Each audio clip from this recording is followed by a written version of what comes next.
Baseball historian coming to you live, and I was just thinking about some things that are going on in this day in baseball history.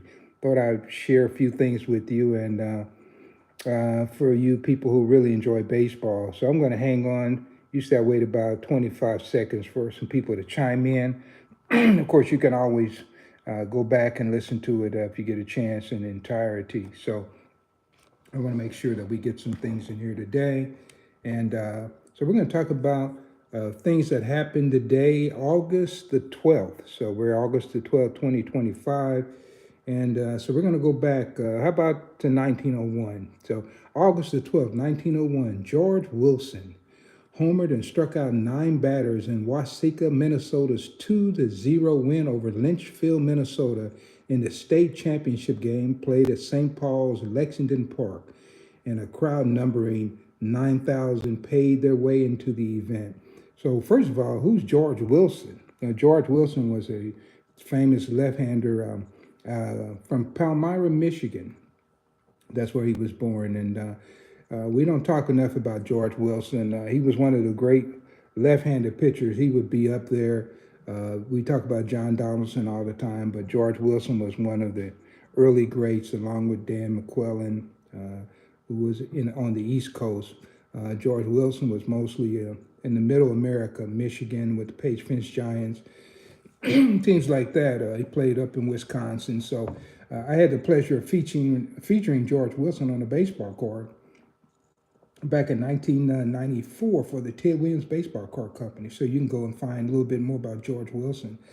Okay, then I'm going to go to the next one. Let's go to 1910. I put down here, despite getting only 4 hits in a 14-inning game, the Philadelphia Giants edged Badgers Athletic City Collegians. Actually, it was Atlantic City Collegians in a 2-1 pitcher's battle.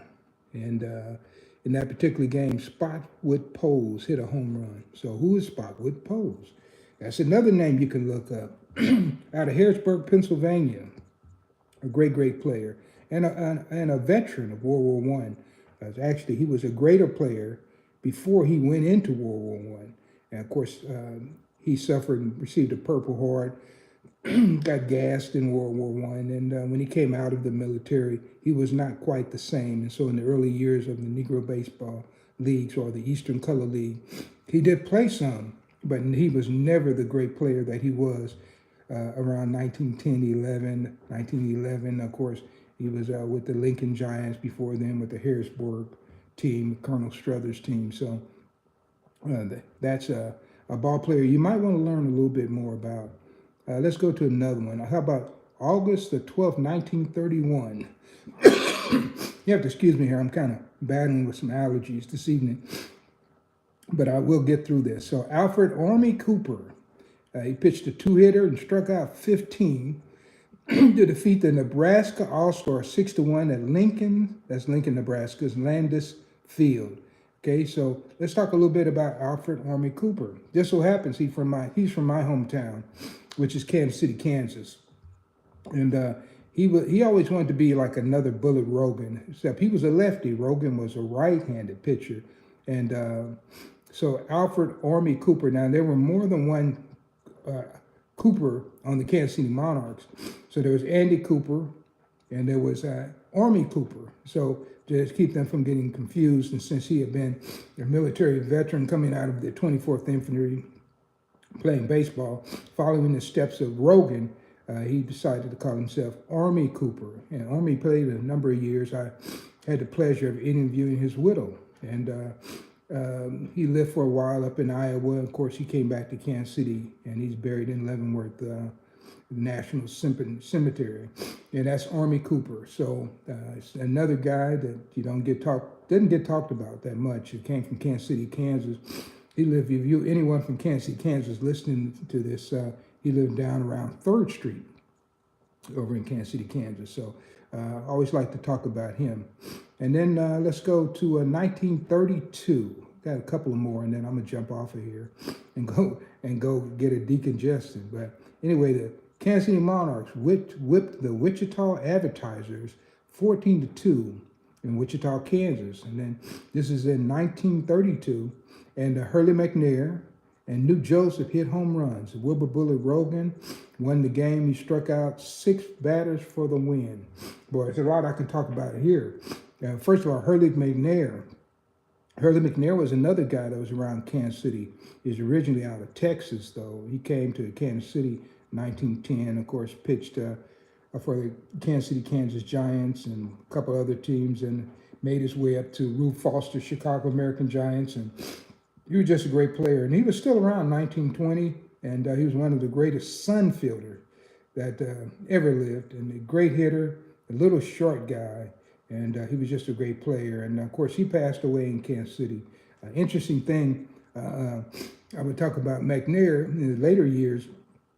He became an umpire, and he was a part of the crew with Frank Duncan and Bullet Rogan and of course Hurley McNair.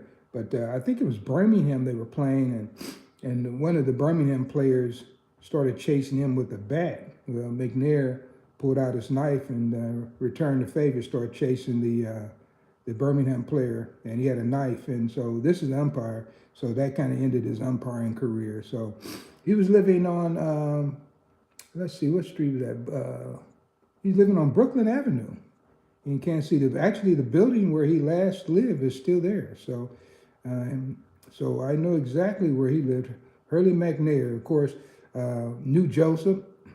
New Joseph was originally from Muskogee, Oklahoma, and came to the Monarchs 1922-23, right in there.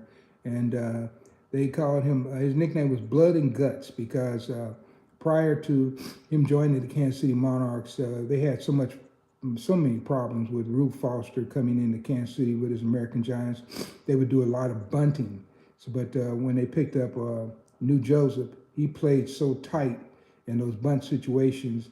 They said, man, this guy must be made out of blood and guts to play that close on these bunts, because when you're in that close, you know, a guy could always hit the ball, and you could be in some serious trouble. But anyway, that was New Joseph. He ended up running a cab company, Monarch Cab in Kansas City, and that's what he did in his later years. He died in the 1950s, and I had the pleasure of interviewing his widow. Beatrice Garner was her name. She got remarried later on. When I met her, I would often call her. The interesting thing, you couldn't call Miss Garner at certain parts of the day, because she was big on soap operas. And if you called her when the soap operas are on, you weren't going to get any conversation. So she said, call me back when the soaps are off. Now, these are stories that you can't get from anyone else.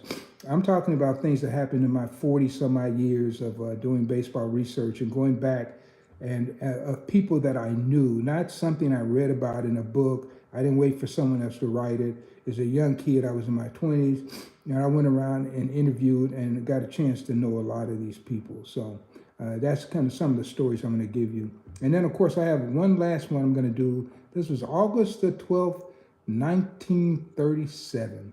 And it says, I.V. Barnes tossed a one-hitter and struck out 15 batters, and the Monarchs 1-0 win at Madison, Wisconsin's Breese Stevens Field.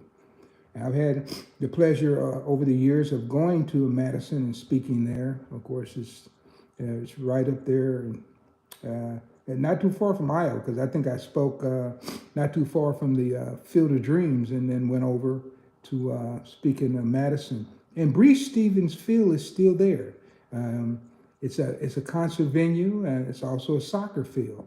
But the Monarchs played there, and I.V. Barnes, who was one of the great Kansas City Monarchs pitchers, tossed a great game there. Struck out 15. That's a lot of batters.